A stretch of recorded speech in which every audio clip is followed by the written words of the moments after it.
ever suffer from headaches, fatigue, or drowsiness? Depressed or irritable mood? Do you ever have difficulty concentrating? Or experience flu-like symptoms, nausea, or muscle pains and stiffness? Not to worry, you probably just need another soda, because all of these are symptoms of caffeine withdrawal. 1,3,7-trimethylxanthine, the chemical name for caffeine, is naturally found in the beans, leaves, and fruits of almost 60 different plants, and it actually serves as a natural pesticide. Caffeine actually developed in these plants to deter pests and help preserve the life of the plant.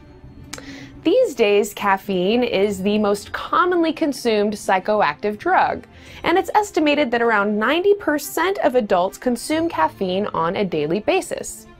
It's also estimated that soda and sweetened drinks are the single most consumed food in the American diet. Figure in that Americans spend about $70 billion every year, and I would call the soda pop industry a huge success.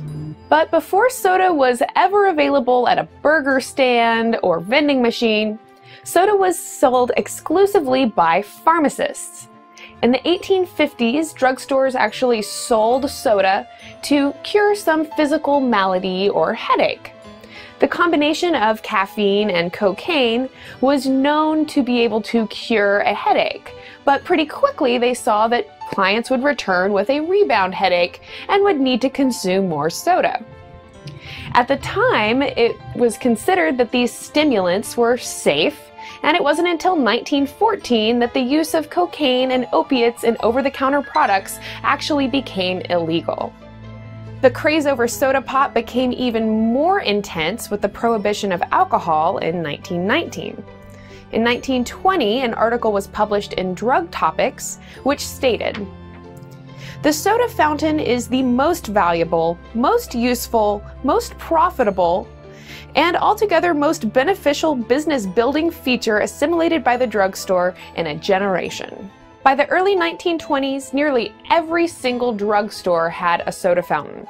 And these days, you can get soda just about anywhere. In fact, people drink more soda than water. It's estimated that the average American drinks around 52 gallons, or just under 600 cans of soda every single year. Now, I can enjoy a tasty beverage just as much as the next person can, but with withdrawal effects like headaches, difficulty concentrating, and depressed mood, it hardly seems worth it. It's also important to remember that where there are withdrawal effects, there's also addiction and dependence. The list of withdrawal effects that I gave earlier comes from a Johns Hopkins study that examined 170 years of caffeine research. The study also stated, "We know adults and children can become physiologically and psychologically dependent on caffeinated soft drinks, experiencing a withdrawal symptom if they stop. And as I described in the Psychology of Pleasure video, overstimulating our senses not only causes us to develop addictions and dependence, but it also dulls our sensations and can make it harder to enjoy other things."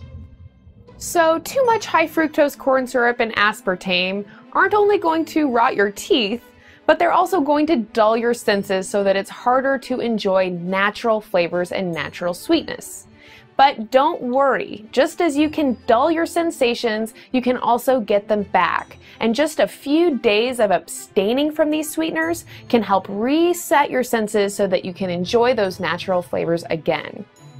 And while adults can deal with these withdrawal effects, it's a little bit more worrisome when it comes to children. If children are becoming physically and psychologically dependent on these soft drinks, aren't we just setting them up to become obese adults too? In 1981, the FDA actually proposed that caffeine be removed from these drinks due to its negative health effects and addictive properties. But the soda industry responded and effectively avoided that proposed removal by saying that caffeine was only added for its flavor. But let me ask you this, when you are craving a Coke, is it simply the flavor that you're craving, or is it that caffeine buzz? Be sure to leave me a comment and let me know what you think, because the Johns Hopkins study that I mentioned earlier actually found that people could not distinguish the taste of caffeine. Now I know what you're thinking, that caffeine-free Coke tastes horrible. But you should know that the caffeine-free Coke also contains about half the sugar as regular Coke. And they're really not required to tell us what else they may have done differently to it either. Even more worrisome, though, is the fact that the caffeine content isn't even listed. While they're required to list caffeine as an ingredient, they are in no way required to tell you how much caffeine their product contains. So here is a short breakdown of the caffeine contents in some commonly consumed beverages. You'll notice that Diet Coke actually contains more caffeine than regular Coke. So if you feel like you're addicted to Diet Coke, it could be simply due to its higher caffeine content. You'll also notice that most of these are about comparable to the caffeine contained in a shot of espresso. And if you are thinking you could give up Cokes, but you can't give up your caffeine, you could actually switch over to green tea or black tea, and then you would be avoiding all of those extra chemicals and extra sugars, but you could still get that caffeine buzz you're probably craving. So, a 20-ounce bottle of Coke contains 65 grams of sugar, and that's more than twice what's contained in a Snickers bar.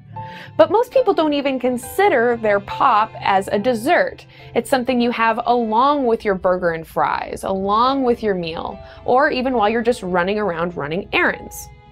It also says right there on the bottle that it contains about 22% of your daily value of carbs. So if you're drinking 4 20-ounce Cokes a day, you should just realize that those 4 sodas alone are satisfying your daily allotment of carbohydrates. The bottom line is, if you're trying to lose weight, lay off the sodas, or at least significantly cut back, and make sure that you're drinking a whole lot more water. Between the excess calories, the empty gonna turn straight into fat calories, the excess sugar, and the excess carbs, soda is gonna have you on a fast track to diabetes and obesity. And Diet Coke is even worse. Not only does it contain more caffeine, but the artificial sweeteners used in them have also been linked to weight gain, diabetes, and even neurological damage. In a CBS special, Dr. Holly Phillips actually recommended no soda or a significant cutback, and she even stated that for those who are unwilling to give up their soda, I would rather see them have the sugar than the chemicals. In addition to the headaches and moodiness you may experience, these drinks have also been linked to heart disease, tooth decay, insomnia, osteoporosis, kidney stones, behavioral problems, acne, and cancer. And just to drive it home, it's important to realize that the only liquid your body really needs is water.